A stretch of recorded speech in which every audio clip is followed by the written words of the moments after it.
what do you estimate the top servers are making a month? These servers make about 20 to 30 a month. People ever try to like DDoS your servers? Oh, yes. It was 40 terabytes per second. The guy is, I think he's now in prison. What is the most amount of money someone has spent on your server? Above $1,000. Oh my. A single person.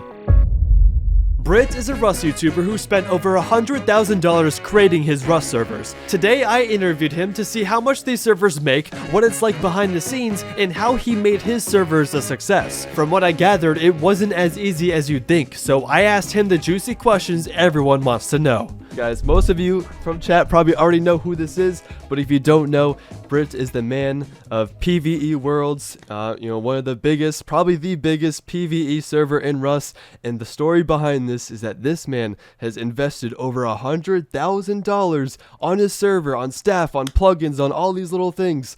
And I want to know the story behind this. I got a lot of cool questions lined up for Brit and just a lot of things I'm interested in general because I think Rust servers are so fascinating, but I think your story specifically, Brit, is very interesting. So welcome in. Thank you so much for taking the time, Brit. Yeah, thank you for having me. I'm excited. Awesome. And chat real quick. How's Brit's volume? Is it good, guys? Is it testing? Hello, testing. Can you hear me? Blah, blah, blah. Yeah. How is it compared to my voice? Is it good? All right. Everyone says it's good. All right. Awesome. Sweet. We're good. All right. So, Mr. Brits, look, I've categorized these questions. We're gonna start with some opening questions, and then we're gonna talk about like money with like servers. Then I got some juicy drama questions lined up. Yep. And then questions about your server in specific. And then questions about like starting a server in general, because there's a lot of people who, want to start their own servers or are starting their servers. So, just like advice that you can give to them. So here we go. Opening questions. So you've spent over $100,000 investing in your server, and a lot of people would think that's crazy. So I just want you to like walk me through like the risk and like why did you do that? Like what were you thinking? That's crazy. Well, for me, it wasn't really a risk because one, it was money that was spent on like brought in via the servers. So it was just reinvesting the profits of what the servers had made.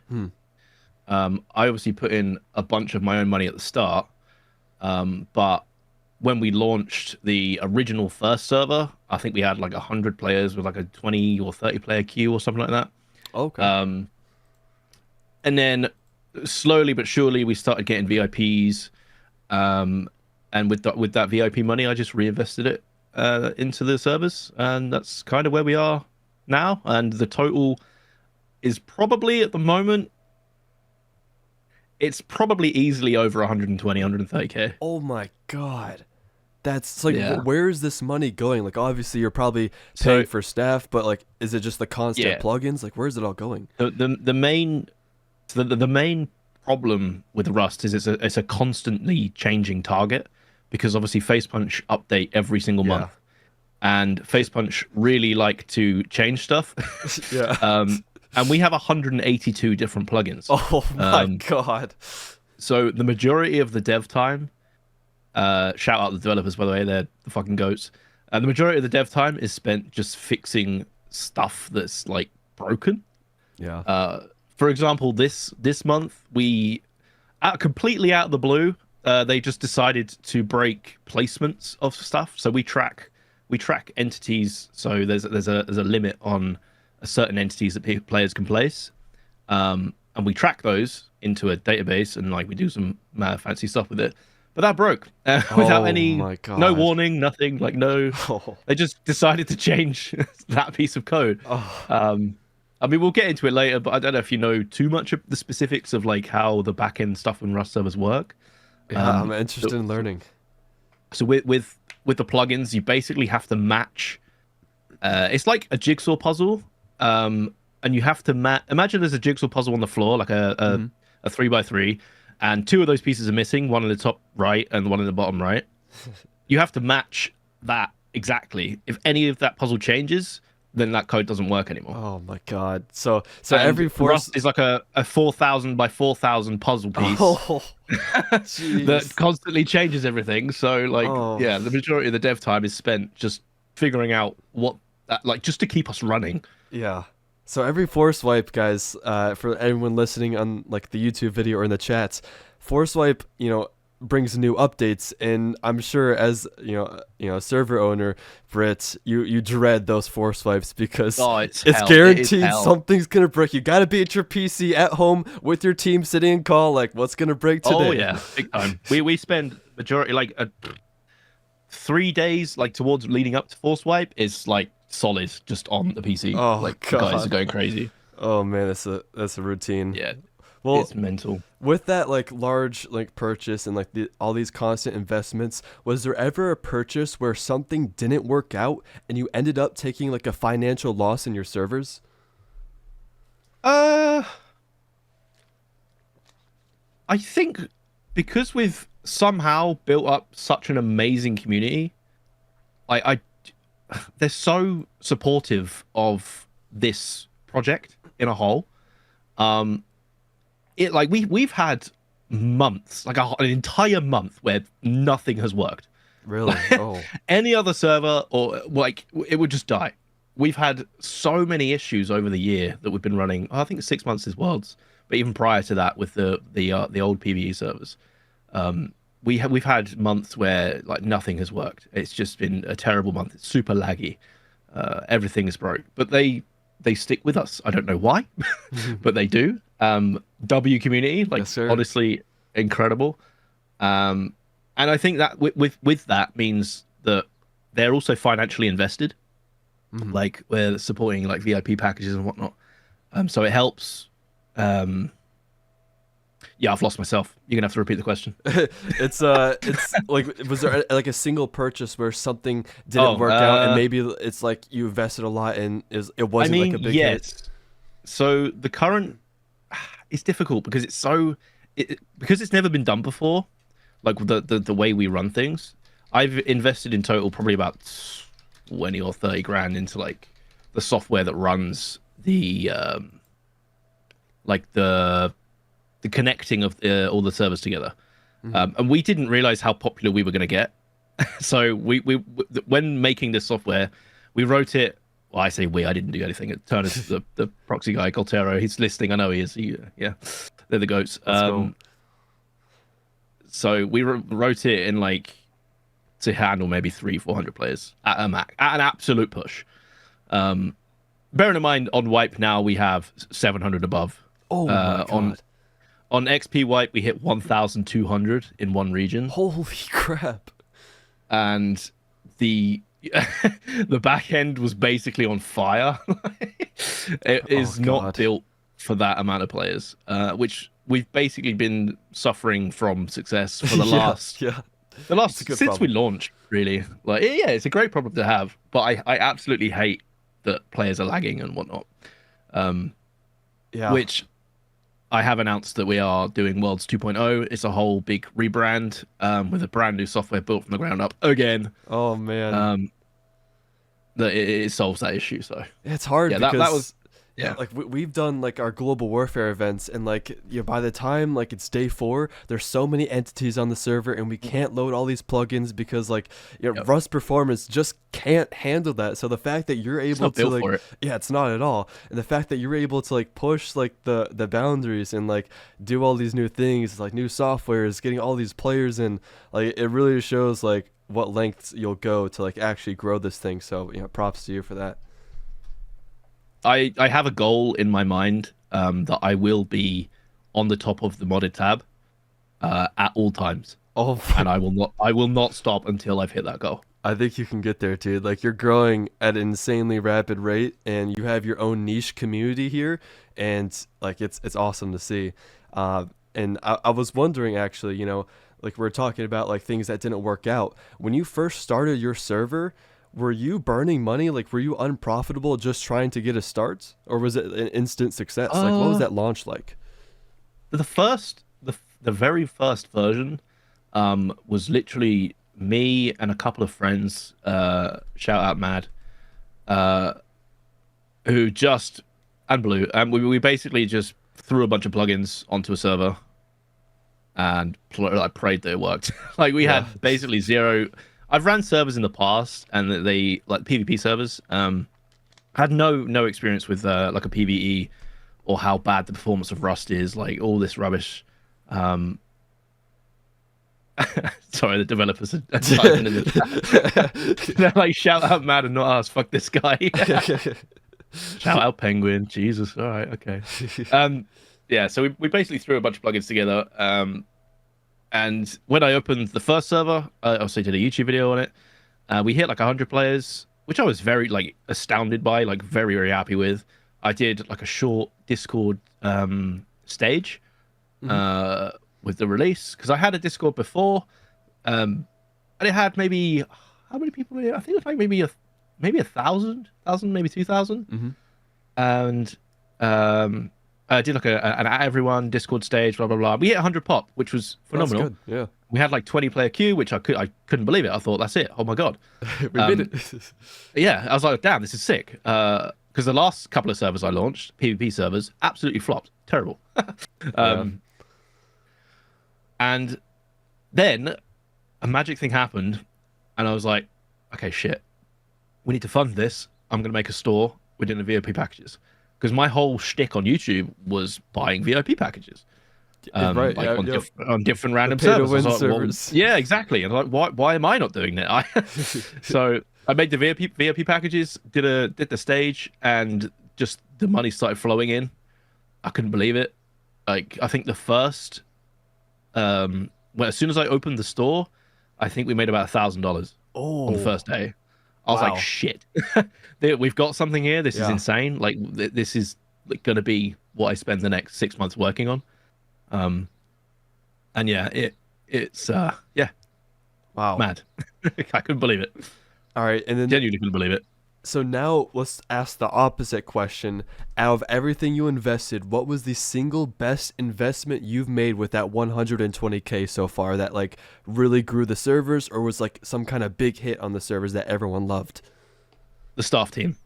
Oh wow. Everyone on the staff is just like unbelievably like they are so committed to the project.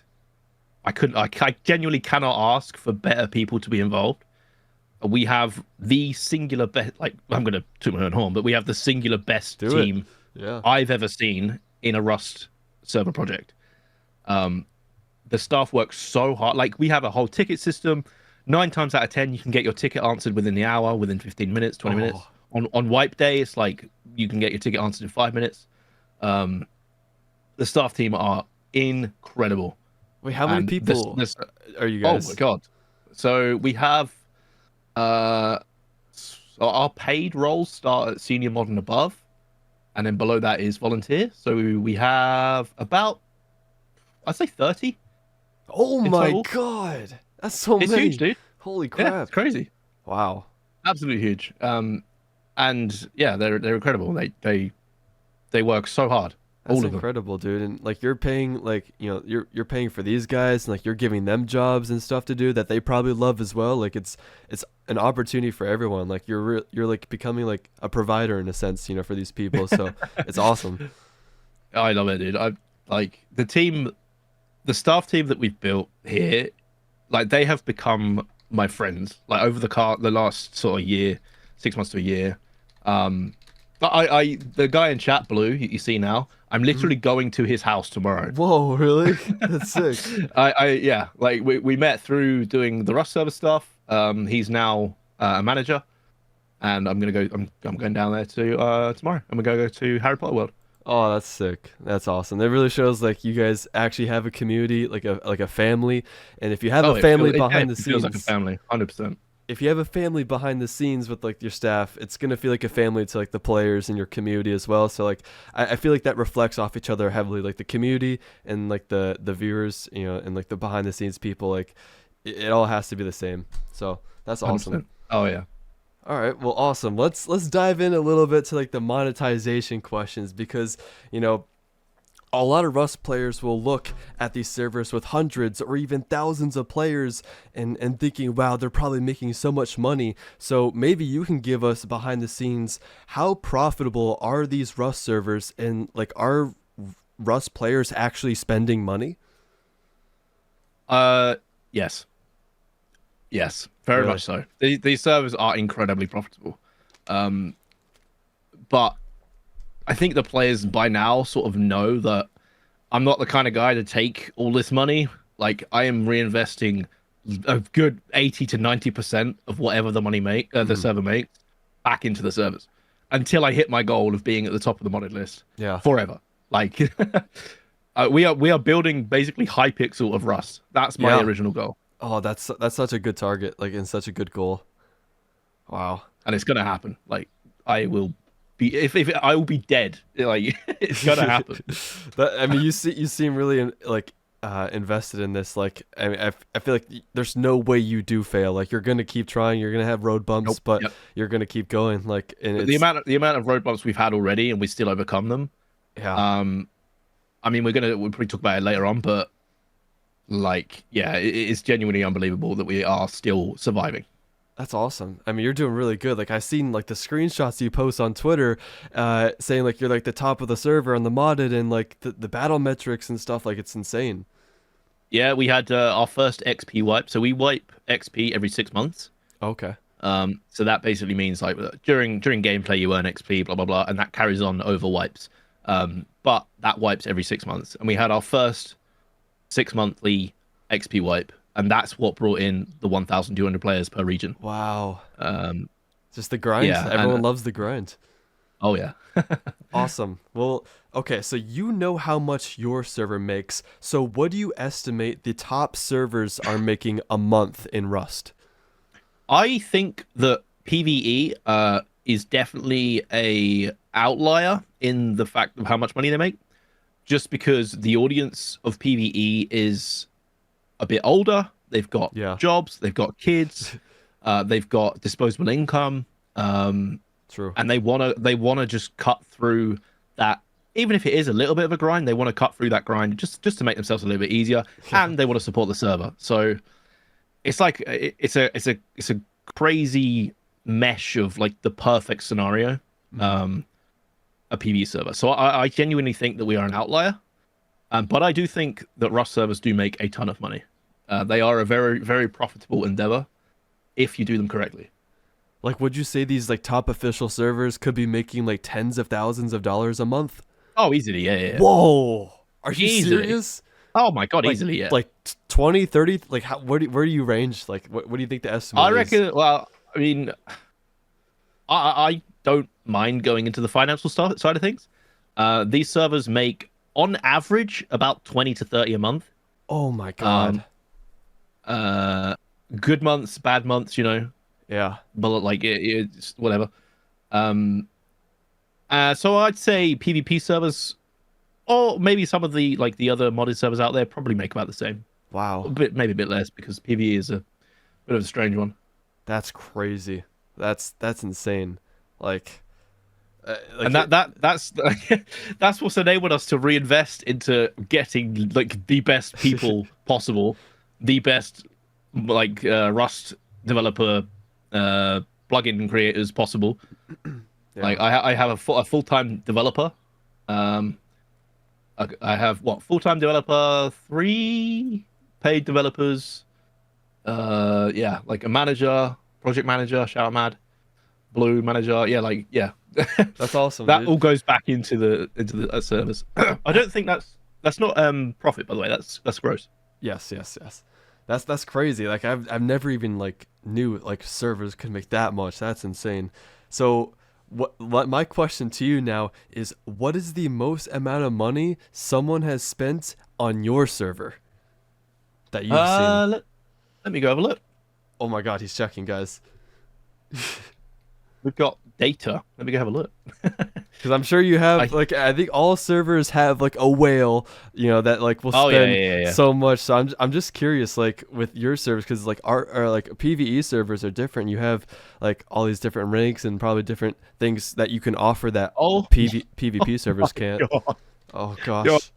obviously not going to say any names, but it's above $3,000. Oh my god. A single person. Oh my. So I've never actually checked that before. That's insane. what are they like? What are they spending on? Like, what do you offer? Let's have a look. Let's have a look.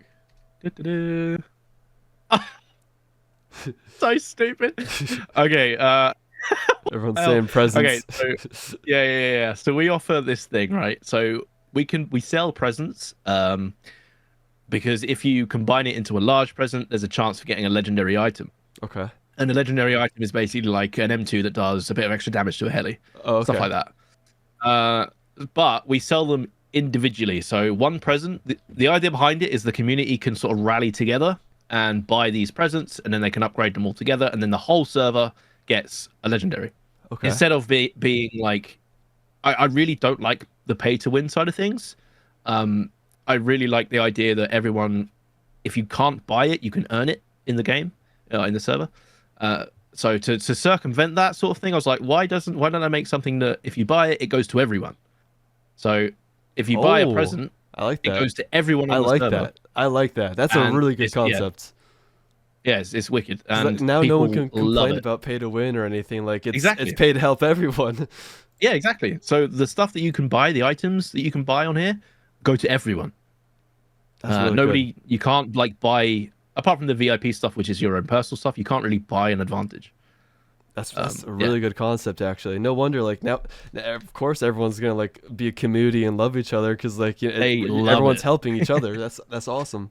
Yeah, okay. This guy, I'm scrolling through the list and it's literally just presents. That's crazy. He's splurging on the community. He's like, you get a present, you get a present. Yeah, awesome. This guy's crazy.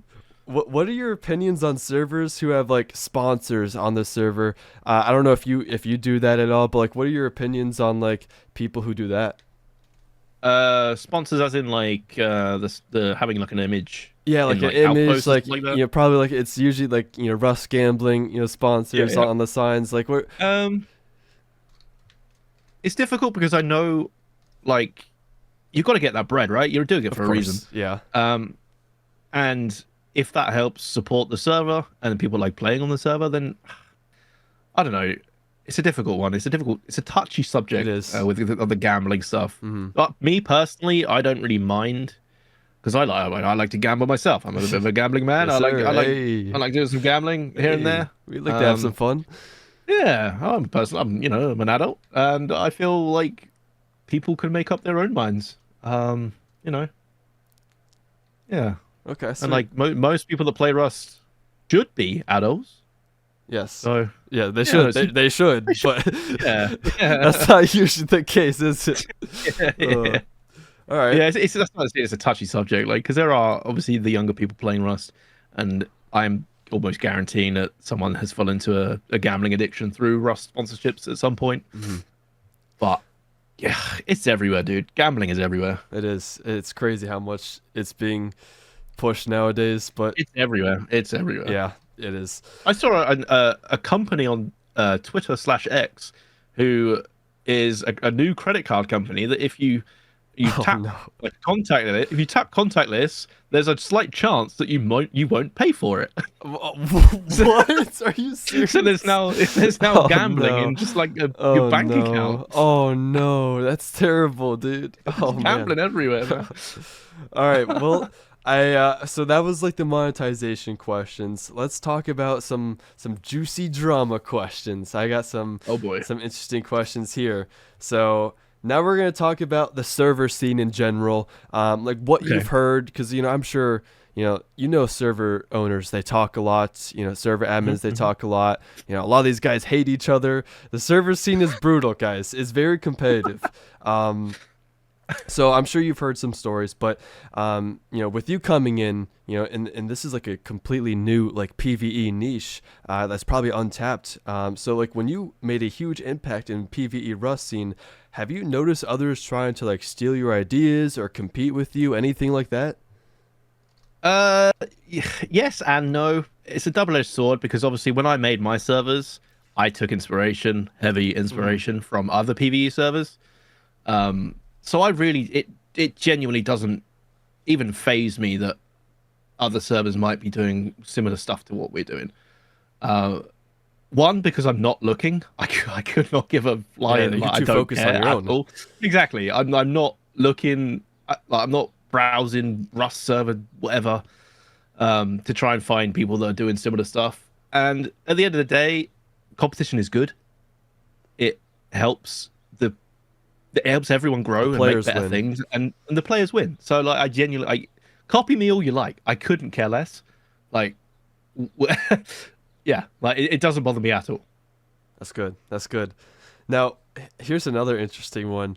Do people ever try to like DDoS your servers or maliciously take them down? Sweet Lord. Oh, because that's a yes. big thing in Rust right now. Like even like the official yeah. servers and Facepunch servers, like everything has been getting DDoS lately. So I'm just curious, like, Oh my God, your experiences with that. yeah, yeah. So, where do I start? Right. Oh jeez. So we had a very long period of time back when we first started.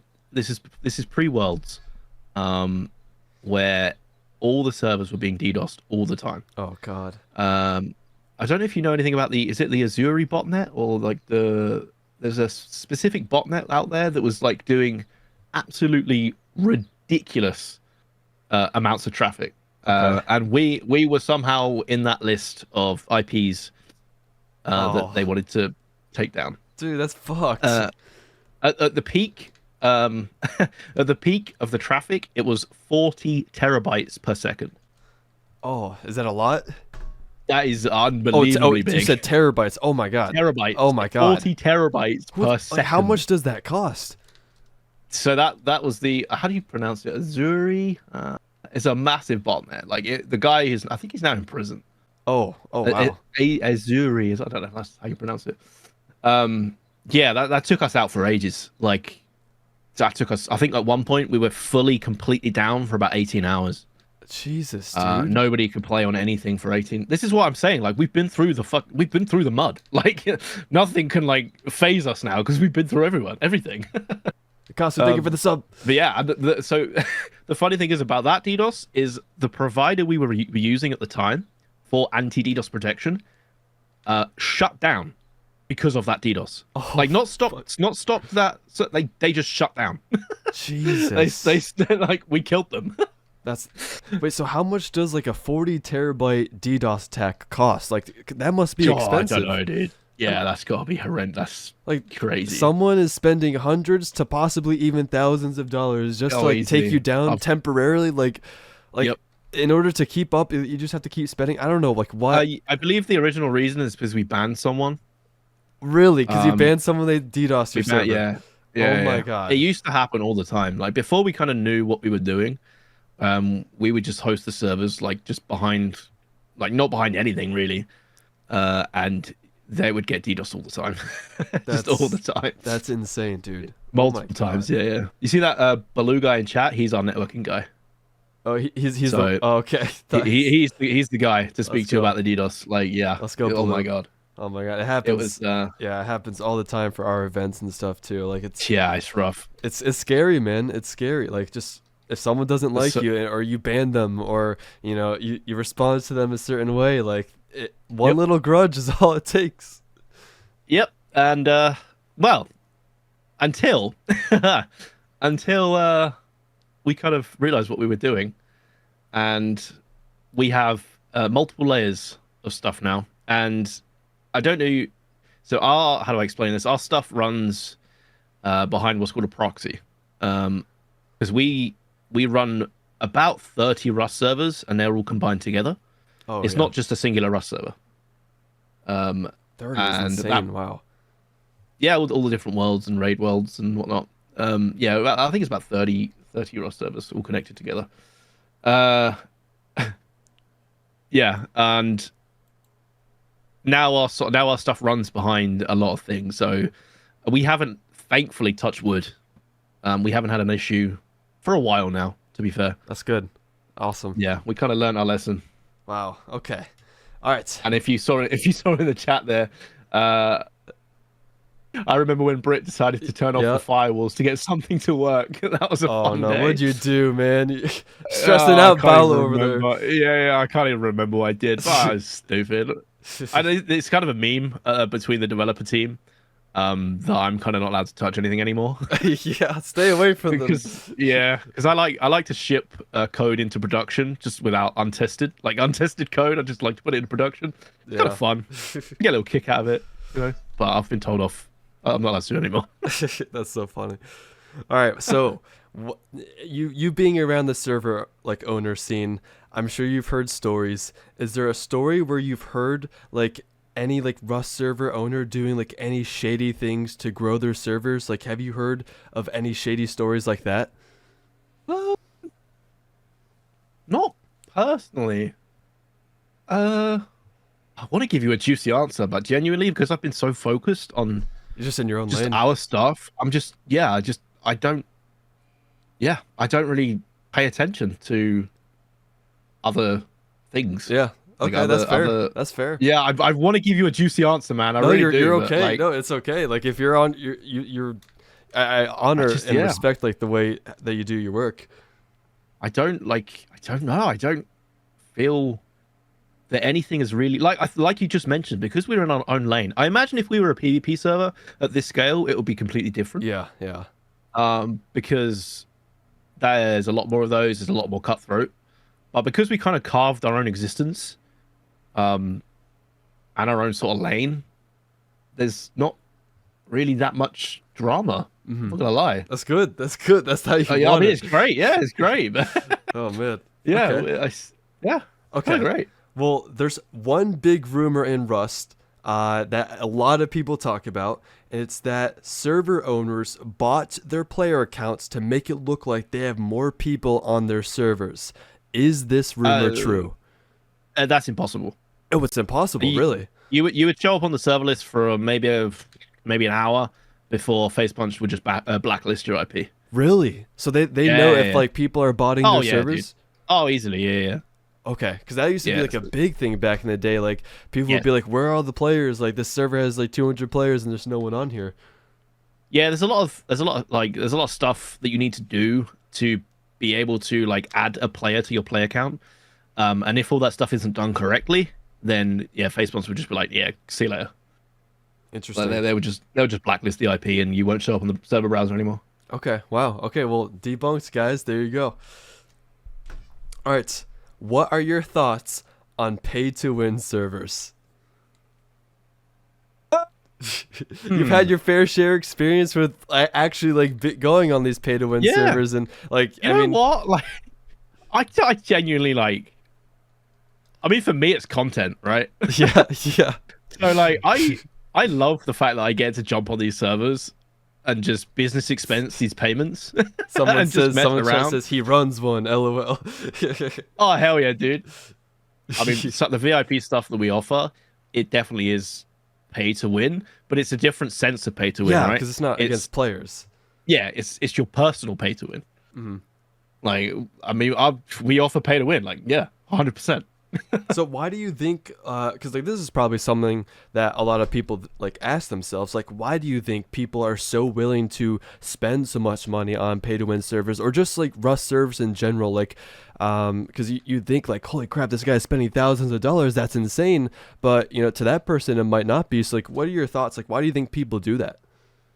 I mean, it's like anything, right? You provide a good service, you provide something that they want, they're going to spend money, right? If you're providing something that they can get joy out of, they'll see it as a hobby. You know, you could spend thousands of dollars on, I don't know, paint if you want to do painting. Yeah, you could spend thousands of dollars on your car if you want to do your car up. Like it's people's hobby. Yeah. And if that payment helps the server, if that payment makes you feel good, if you're sharing love to the actual community, like, I can easily see why people spend money on Rust servers, or just in gaming in general. Yeah, that's good. Yeah, I mean, you must be providing some kind of value to these people where they're okay with, like, you know, spending it because it makes them feel good, like you said. Yeah, and we're we're not like holding them at gunpoint. Yeah, exactly. So Like, I don't they're think. doing it through. So I guess free like the will. reputation of pay to win servers isn't that bad because, like you said, you're not forcing anyone to, and if you're providing a value where people are spending it, like it's Yeah, I think it should be fine. I mean, exactly. Like if you're offering, there's a supply and demand, right? If you're supplying and people are buying it, why not? Like why not? Yeah, awesome. Well, let's switch the topic to your server in general because I want to hear more, and I think the people listening want to hear more. So there's tons of other Rust PvE servers out there, but most of them are small or not as big as yours. So what do you think you're doing differently that's attracting these thousands of players to your servers? We are building something that's never been done before. We are building a Rust MMO. We are building something that I feel like has the potential to grab at least 10% of the Rust player base. Wow. Because it's built for the people who don't have the time to play Vanilla Rust. Yeah. Vanilla Rust is turning into something that's so difficult and time consuming. And people, for me, this like the main reason I built these servers is because I can't play Vanilla Rust anymore. I've got 2 kids. There's no way I can play Vanilla Rust and have like a proper wipe. You need to be at your computer 24/7. Like you gotta have your phone like plugged into Rust Plus to see if you get raided. Like all this stuff. Yeah. Yeah. I can't. I forgot the question again. Jesus Christ. It's okay. What do you think you're doing differently that's attracting thousands of players to your PvE servers? Right. You're good. You're good. Oh my god. That made me laugh. Yeah, we're building a Rust MMO, and all of our servers are interconnected. So we run about 30 servers at the same time, and all of the chats are synced, all of your XP is synced across all these servers. So when you hop into a different world, you're hopping physically from one Rust server to another Rust server. Oh, that's so cool. Right? So Yeah. and then that software I was talking about earlier is the stuff that bridges that together. That's why it was so expensive, because that has never been done before in the way that we're doing it. And that's what I like to push. I really enjoy pushing stuff that hasn't been done before in the Rust scene. I just think it's so cool. Like Rust has so much potential to be such a insane MMO style game. Mm-hmm. Yeah, I genuinely love it. It's great, and I think my passion for it trickles down into the community as well. Oh, 100%. I think they can see it in like and how you're speaking and like your actions as well. Like you need a good leader for every community. So I think they're following your lead on that. Hell yeah. So what are the most 3 creative features in your opinion about your PvE servers? Can I tell you what I've 3. seen? Go So for it. I've seen some clips and stuff. I've seen this massive drone boss that you can fight. I think that was insane. I thought that was Hell really yeah. cool. That was our first iteration of a boss fight. That's so And cool. I dude. remember the day because I literally went to the developers. It was Turner actually. I went to Turner, who's the guy behind the proxy. I was like, I want this. Can you make this? And he was like, maybe. But again, another thing that's never been done before is a Harbinger fight where we scaled up a drone, and the whole custom, like that entire fight is custom. That's so Like cool. everything about that is fully custom. That's so cool, dude. And that was the first big thing. The second one is our questing system. Our questing system is by far the best in the industry. Without a doubt. Walk me through it. Like, what do you do? Like, what is it like? So the UI is, I mean, let's ask the chat. What do we think of the UI, chat? What do we think? Dude, the Quest UI is so clean, mint, great, buttery smooth. The UI is fucking great, crisp. Oh man, It's the cleanest. I might have to hop on your like, servers after this, dude. It's the clean. Is all you do is type /Q or /Quest in the chat. Yeah, it's the cleanest UI. It's the smoothest. It's got animations. It's got sounds. But it's what it does. you can accept quests through that, like an MMO. Have you ever played like World of Warcraft or RuneScape or something like that? Yeah, I have. Yeah. You can, yep, you can accept quests. It tracks your progress throughout all of the worlds. Is what people fail to realize quite often is that our servers are separated. Like all these different worlds and raid worlds and whatnot, they're completely different servers. So when you're transferring over, we have to keep track of everything. Jeez, that's so much the questing tracking. system. Oh yeah, there's so much to track. The questing system tracks progress across entire servers, and like we can have quests that track progress over wipes. So you can have a really long quest. We're working on a system. Have I said this yet? I don't know. We're working on a achievement system. Potentially work in progress. Don't hold me to this. An achievement system that is going to basically allow you to earn achievements that are lifetime. They will be either forever or like a yearly base that you can earn over the course of a year. And then once you get that, you get like a massive like thing in the game. Blah blah blah. Blah blah blah. I'm not going to go too much into it because massive spoilers. Yep. Spoilers. I'm not gonna. Yeah, and anything I've just said is not definite. Please take it for a grain of salt. The developers are shouting at me right now. It's getting yelled at in the group chat. Awesome. Okay, so we have quests and then the drone boss. Is there any other one more creative feature that you can mention that like you think is like the best on your servers? It's so difficult. We have so many good, cool things. Yeah. I think I'm gonna maybe talk about something we have upcoming. Oh, okay. Oh, sneak peeks, chat. Something that has never been talked about yet. Oh, so, okay. Okay, everyone lock in. Yeah. This is brand new. We are building a system that replicates looking for group in World of Warcraft. For example, you can be on any server, you can look for a group, even if you're in a team, you can look for a group, or you can go in with your team. To what I can only tell you is the biggest, most complicated Rust experience that I have ever seen. In total, at the moment, with still some development to go, it is over 10,000 lines of code. Oh, it is one of the most insane Rust things that I've ever seen. Like, it's wild. The stuff that they've done or managed to do, it is crazy. Oh like, my God. I'm trying not to go too deep into it because, like, I don't want to talk about stuff that we're not doing. But so I keep teasing this Worlds 2.0, and this system. Oh, I've just been told 10k lines of code. The Bradley fight is, the fight is about 10,000 lines by itself. Wow. So it's about 28,000 lines by the code. Wow. 28,000 lines. Dude, someone's slaving away typing those codes, man. He's working all day, all night.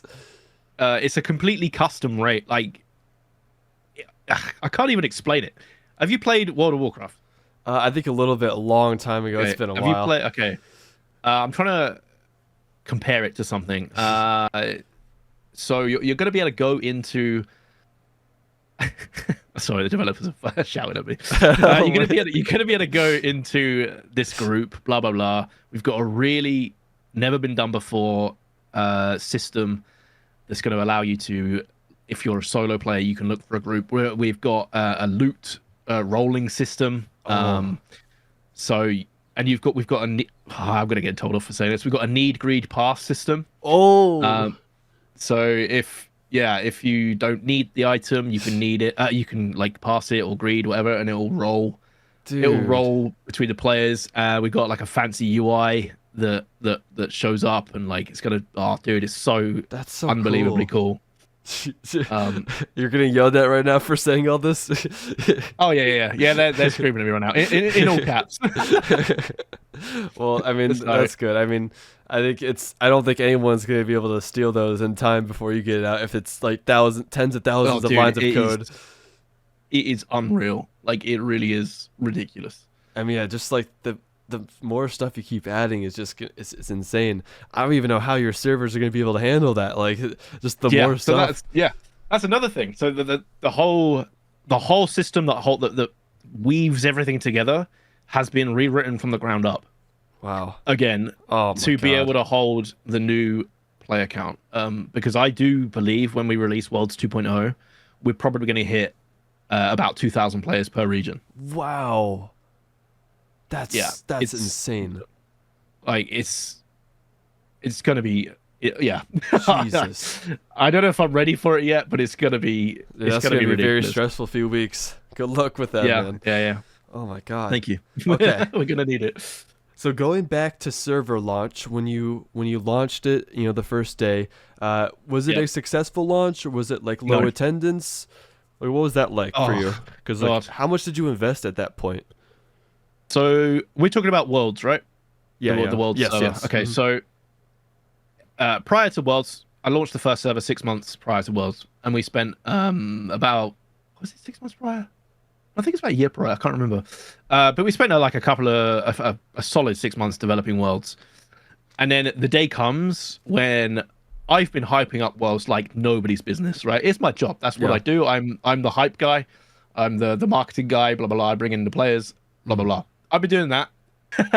And I'm saying like we've built this new software. It's gonna hold thousands of players. Like it's gonna be insane to the point where even Facepunch like replied to my tweet, Oh, and they're looking at it. I had DMs about Facepunch staff like trying to play on it. Like I'm looking forward to when it releases to try and play on it. And I'm like, all right, team, we need to lock in because this needs to go. This needs to go well. Raccoon Seed, thank you for the sub. And then the time comes and the day comes that we launch, and yeah, we hit the go live button.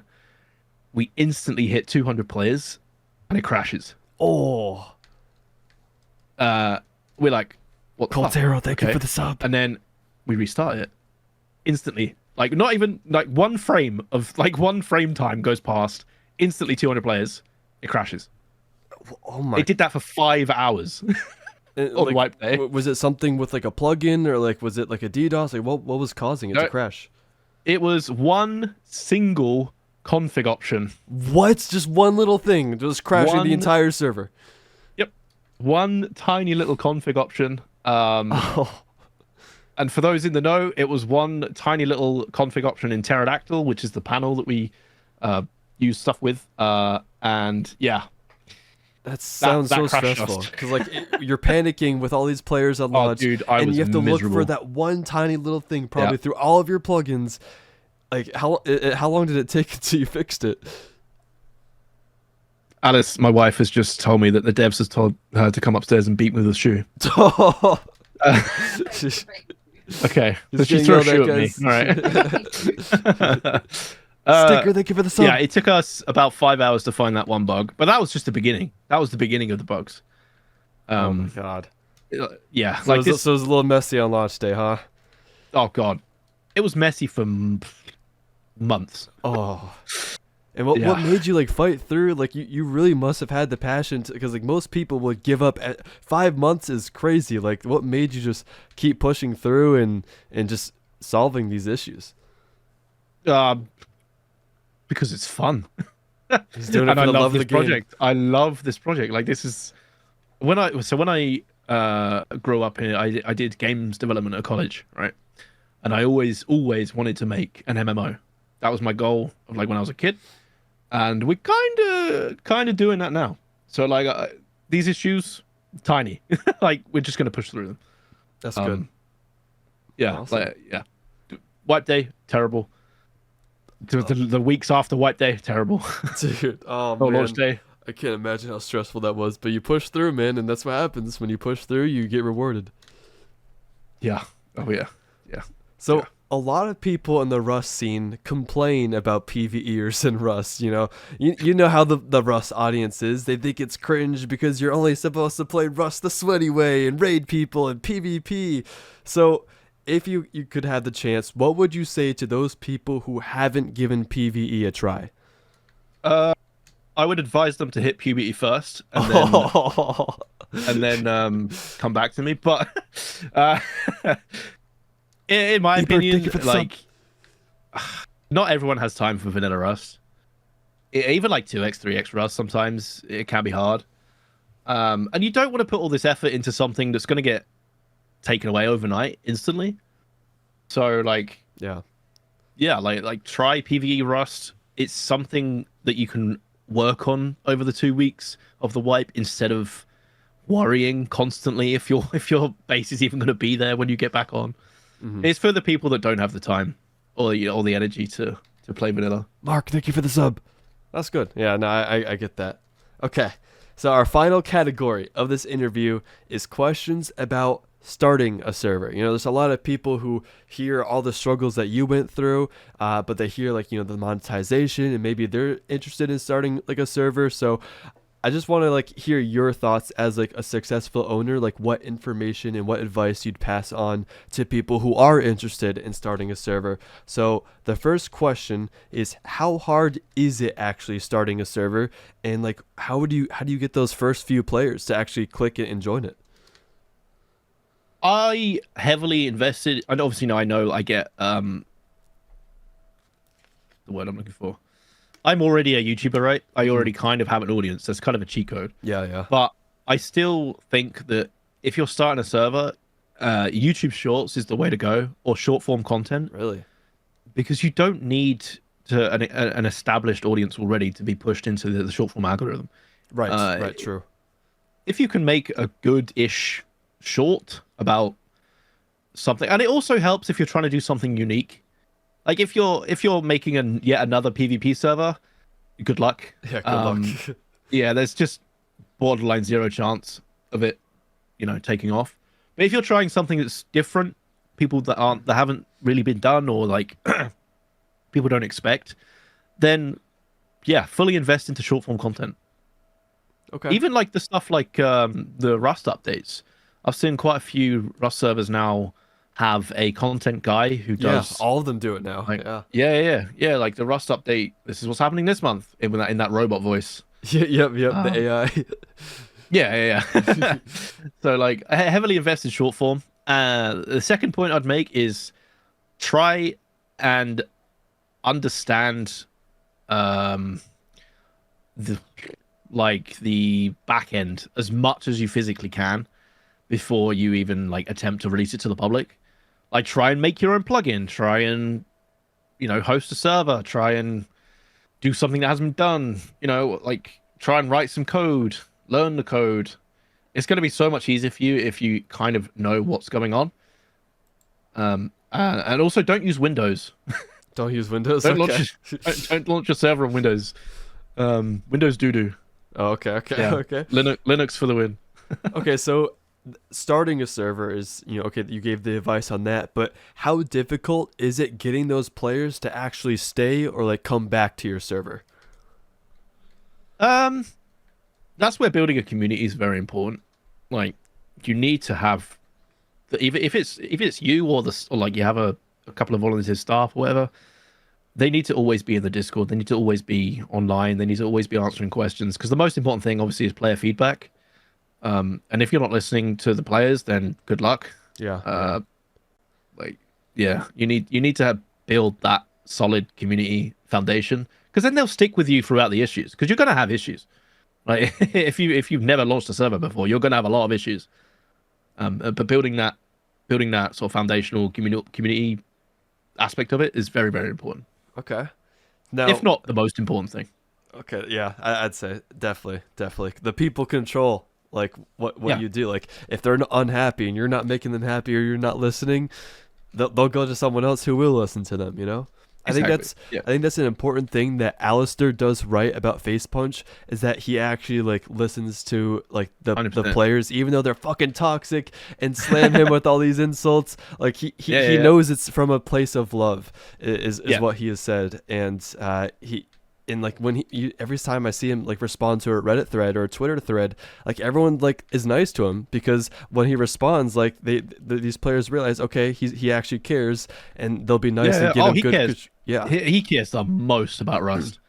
yeah. Like, I met him in Birmingham. Mark, thank you for the recently for DreamHack. Yeah, I saw the picture. And the dude is just like, he's got Rust in his blood. Yeah, he loves it. Yeah, Oh, he does. So what is the brutal reality about running a Rust server that the players don't understand? Because, you know, they'll like complain about like this or that, or like, why is the server lagging and stuff, but they don't see what you see. So what is the reality of running the server behind the scenes that you want the players to like understand more? it is a 24/7 operation. It never turns off. Sure. There is always something happening, always something going wrong. Always players. There's always drama between the players. So like certain things happening. It never ever turns off. Yeah, it is. It's a brutal. That is the most brutal aspect of it. Yeah. Oh, jeez. Like in the beginning days, I couldn't put my phone on silent. Really? There's Like, just 'cause always something. Yeah, the server would go down or something would happen. Like I'd get a phone call from Mad at like 3 o'clock in the morning. Like, this server's Really? gone down. You need to restart it. Oh yeah. Big Oh time. my god. Wow. Okay. So, if someone listening right here wanted to open a server of their own, what are the main 3 things that they should know before doing so? Number 1, don't do it. Uh, the main 3 things they should know. Someone in the chat says 1, don't, 2, do, 3, it. Yeah. It is rough. I mean, if you're gonna do it, you got to be passionate about it, right? It needs to be something that you really genuinely want to do, not something that you think that you're just gonna make money from. Which in a lot of ways is the same as YouTube, right? Right. Yeah. It's the same. This is the same kind of thing. If you're gonna do it for the money, just give up at the start. Yep. Because it's gonna get way too hard, way too quick, and it's like if you're not super passionate about it and you don't fall in love with it, like you're just gonna give up because it is incredibly hard. Wow. Did I say 2 or 3? I can't remember. I think that may have been 1. 1. Okay, number 2. Okay. C#, the programming language. Mm-hmm.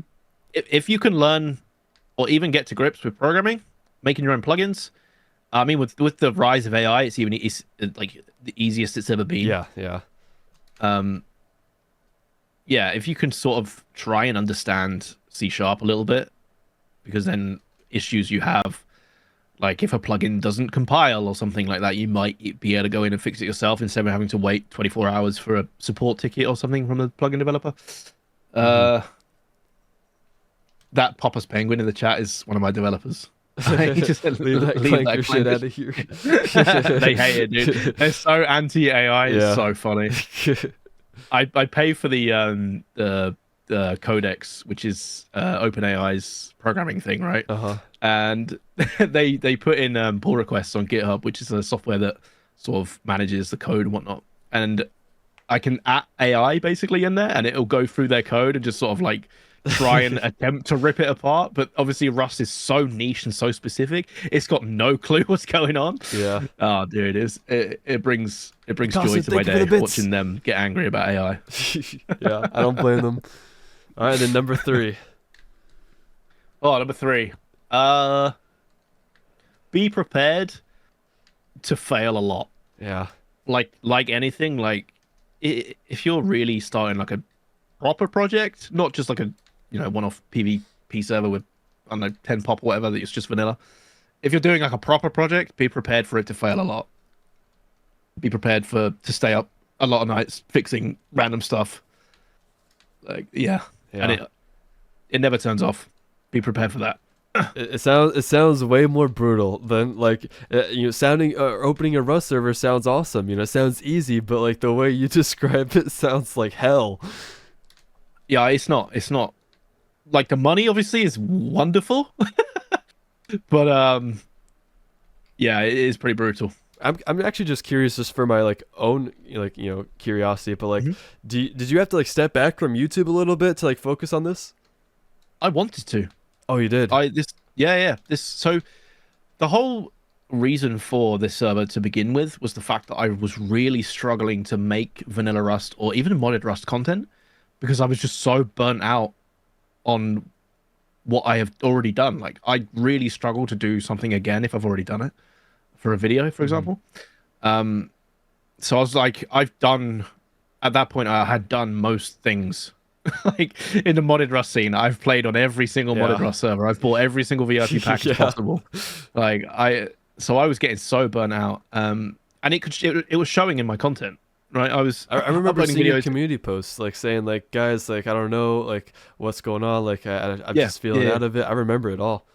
Yeah, I was so burnt out, and it showed through the content. Like I wasn't being as enthusiastic, as happy, and all this stuff. So luckily the way it worked out genuinely has kind of saved my career, because I wouldn't be able to keep up with the current state of like YouTube meta of making it like 2 hour long epic movies and whatnot.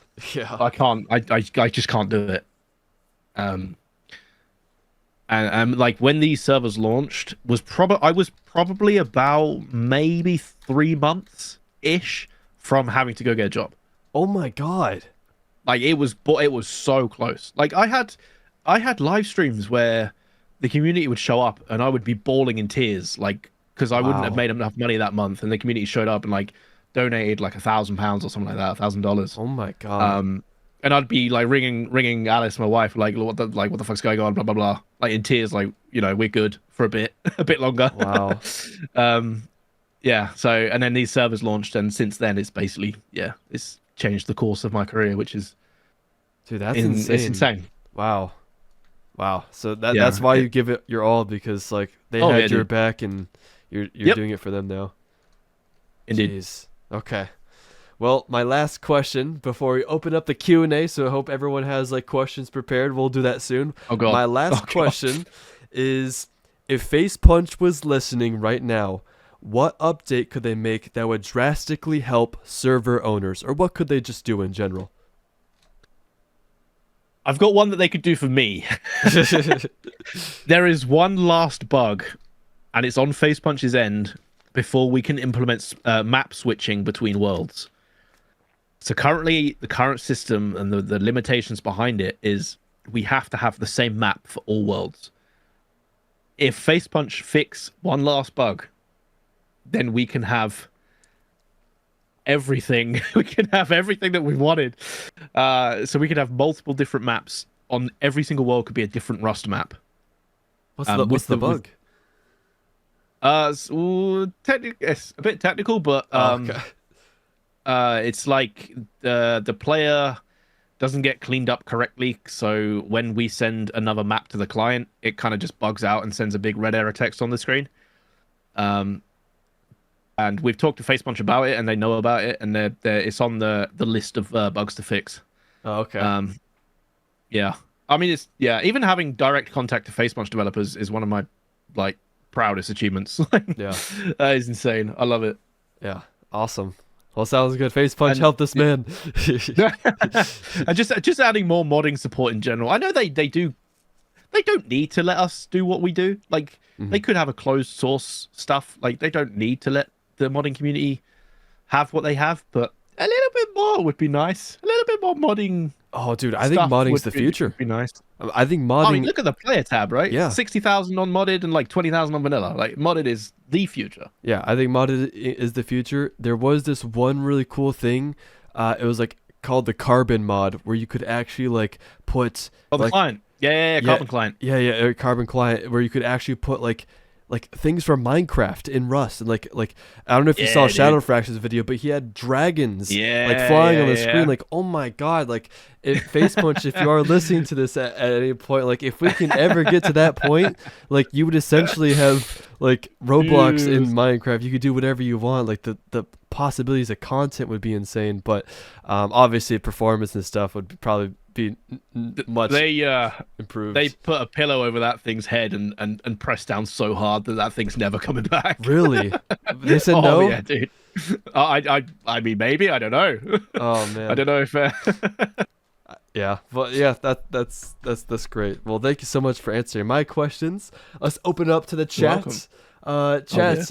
As you guys have been listening, is there any specific questions that you have for Brits? I'm gonna let him choose the questions. You guys can go ahead and start sending them in the chats. Anything you'd like to know about, server owners in general, his server in general, like starting a server, anything. Why is his forehead so I big? saw that wrong. All right, dude.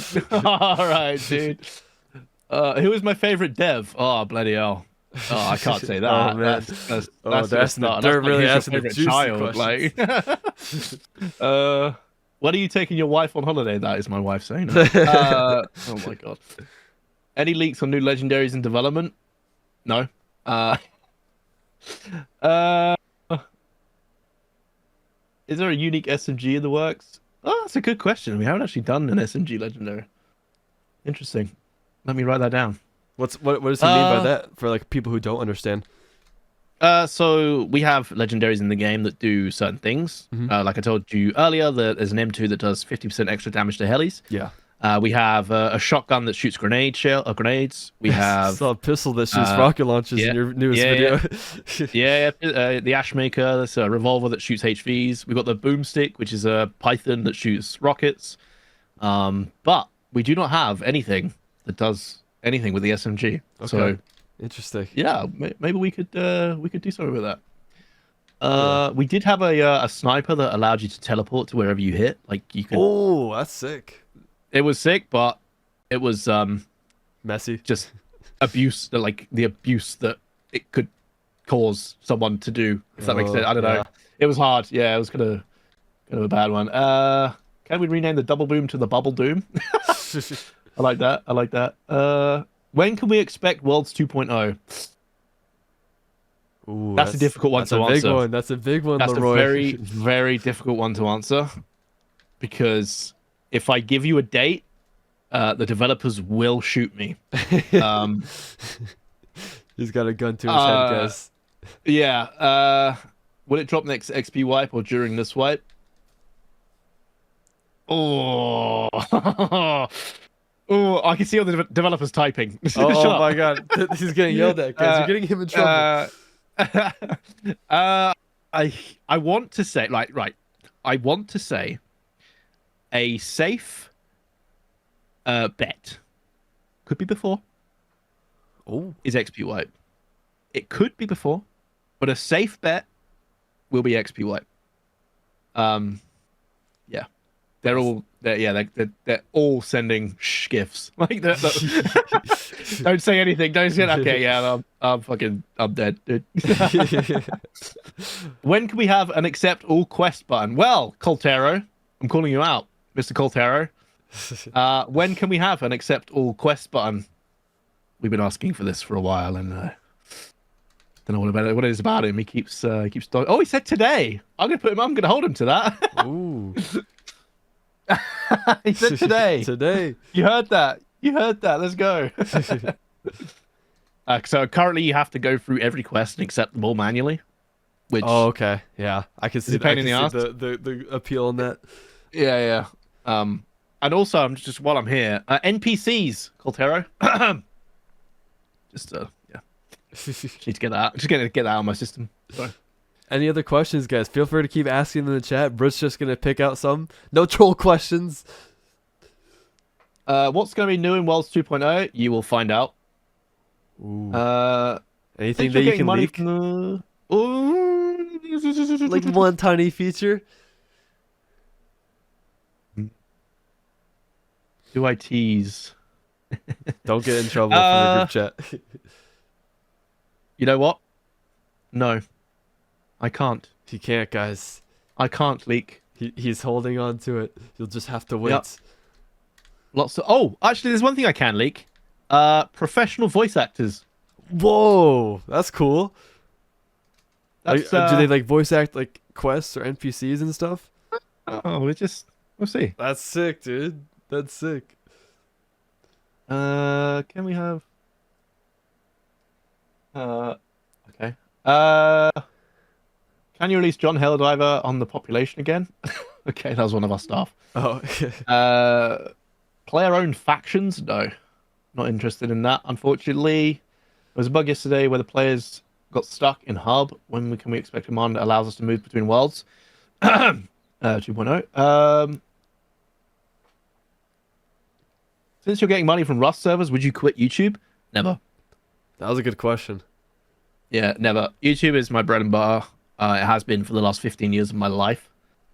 So no. That was a good question, Well, Raccoon. yeah, it depends. It's a very difficult answer because my passion lies here. Hmm. Like at the moment, my passion lies between these servers. Like I will die for these servers. So like, if it comes to it, then maybe. But at the moment, for the foreseeable future, the YouTube is still a go. So Yeah, I mean, it helps like grow your servers. Like you would yeah, never stop. You exactly. know, it's like a free advertising platform. Yeah, yeah, exactly. Uh, make monuments on more custom deep sea stuff. Yes. How's the baby? Very well, thank you.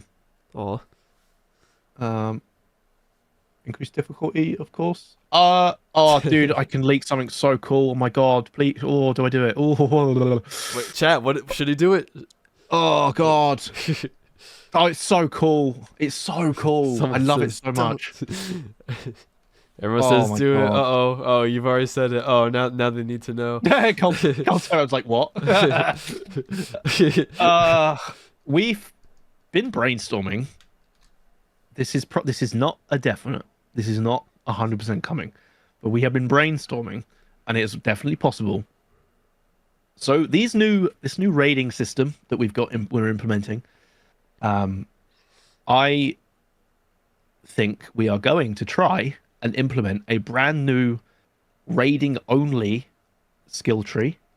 Oh, None of your skill tree will work in the new stuff. You will be able to earn new event stuff. Plus, we are in the talks of having an event currency. oh, So you will be able to earn that and then basically buy modifications to the event. So you can make it harder if you want more chance at higher loot. wow. And you can earn. Yeah. Oh, yeah. It's. That's a W Oh, leak. dude. Someone says that's awesome. It's gonna be so good. We're basically so the main issue I'm having at the moment is replayability is kind of lackluster. Once you've done everything on the server, it's kind of like you could maybe do it again, blah blah blah. But in my opinion, it gets a little bit repetitive. So the idea behind this was to say that you can earn ways to modify the gameplay in this new area. So you could have like harder NPCs, you could have invisible NPCs, Oh, like oh, you could have it like you can make it insanely difficult for yourself if you want to. But if you do that and you succeed, then there's a chance at higher rolls at better loot. that's sick. Um, That's awesome. yeah, That sounds insane. Like, just who thinks of these things? Like, are these your ideas or are group these chat, like the group chat, the the group dev chat? group chat. Nice. Honestly, they are just the most brilliant minds like for this stuff. Wow.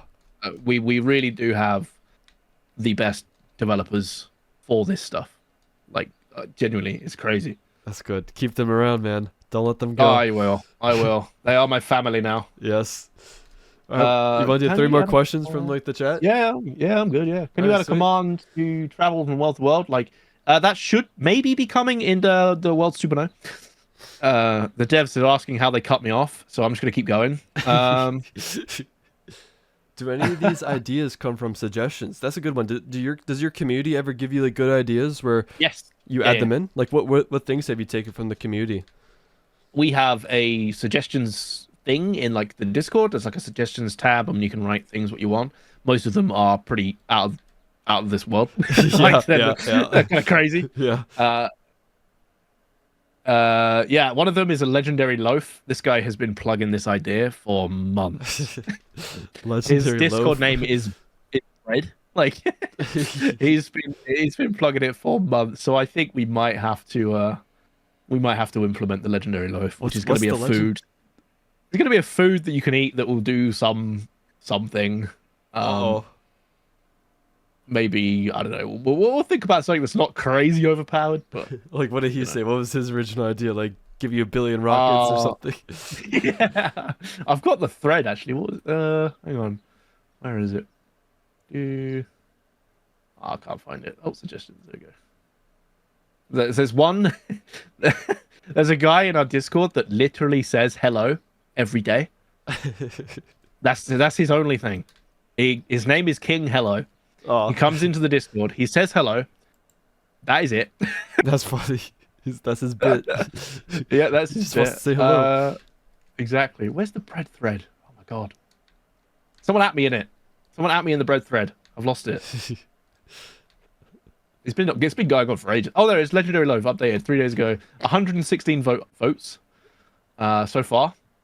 And the first thing he said was, if I scroll back far enough, it's a very long thread. Oh my god. What did he originally want? Oh yeah. Blackberries are a great food / healing source, but they spoil, which is annoying to repurchase. So why not make a legendary loaf item that is an infinitely replenishable food that gives more healing, hydration, and hunger than blackberries? That's actually not. That's not a terrible idea. Emergency Gamer, thank you for the sub. Terrible idea. We might. I might talk to the devs about this one. Nice. Let's go. We're gonna get the loaf in, the legendary loaf. All right. Yeah. It's cool. All right, we got one more question, guys. If anyone has any final questions for Brit, now's the time to pop it in the chat, and then we'll close off. When we will see the stock market become global? Oh, you have a stock market on your server? Oh yeah, dude. That's insane. It's one of the main things, I guess, because you play for the chance to get legendary items that drop like randomly. There's different like chances. The higher tier items drop less often, so there's a marketplace. God, sorry. There's a marketplace that players can buy and sell things. So you earn RP through doing stuff through the server, and then if you get a legendary drop, for example, you could sell that to another player on the server on the market. Oh, that's sick. Oh my god. I've always like been interested in like a stock market in Rust and how that works. So that's insane that you guys have that. That must have been a lot of work. That one, well, kind of and kind of not, because it's a paid plugin off of the sort of a plugin website. Oh yeah. But we have had to modify it quite a bit just to work with our stuff. Like obviously because we sync everything across worlds. So if you can imagine if you list something on world 1, but you're actually on world 4, that world 1 is a completely different Rust server. So if it sells, we have to like do some magic in the background. Oh my god. Will there ever be a different rarity item? We have talked in the past about this. Potentially, I can't confirm nor deny. That's crazy. Like how many like things you have to keep on the low. Like, can I ask you like why? Like, for example, like your dev team doesn't want you talking about a certain thing, or like you can't leak a certain thing. Like is it just like? Oh, go ahead. We don't want to overpromise and under-deliver. Oh, okay, gotcha. And I am like I love leaking shit. It's like my favorite thing to do. I love building up hype. Yeah, I don't want to overpromise and under-deliver. So if I try and keep stuff like close and not leak it, then we will try and over-deliver and under-promise, if you get what I mean. Yeah, I gotcha. Yeah, that's a good answer. And the whole of the dev team understand that. That's why they're like, shut up. Yeah, it is awesome. Well, the Tom Holland of Rust. What does that even mean? What does that mean? I don't know. Well, thank you so much for hopping on today, Brit. I'm definitely gonna be checking out these servers.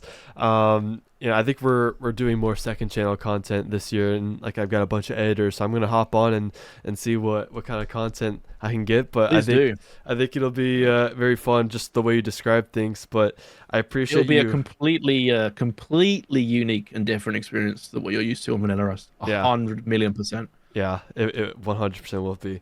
So thank you so much for hopping on, dude. Like congratulations on everything. Like I'm so glad you found like success in like something else that like involves Rust. Like because I know you said you were burned out on YouTube, so it's really cool to see you pivot and find something one you're happy in, but two you found successful. So congratulations on everything, dude. Thank you very much. Yes, it's been a pleasure. Yeah, it has been. And Chad, thank you so much for joining today from Brits community. You guys have been awesome guests, and the questions have been good. The chat has been funny. Like, you guys seem like you guys are an awesome community. So thank you guys very much for joining.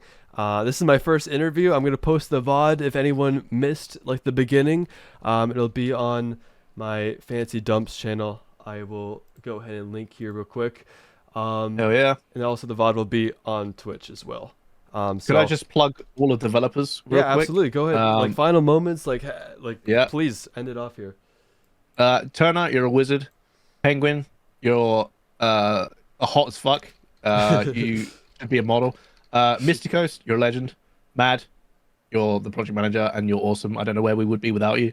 Coltero, you're a bellend. Crying, I love you.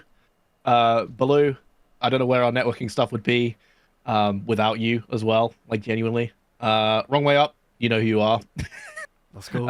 Yeah, and not you, you're a new member, but I appreciate you too. Yeah, developer team rocks, honestly. Alice says cough cough. and my beautiful, wonderful wife, who I love very much, and I don't know where I would be without her. Let's go. Yeah, damn right. She knows her worth. All right. Well, awesome. Thank you so much, Brit, for hopping on. And thanks for having me. I'll give you a message when I hop on. I'll let you know. Appreciate it, dude. All right, catch you around, Brit. Thank you so much. No worries, man. In a bit. All right, peace.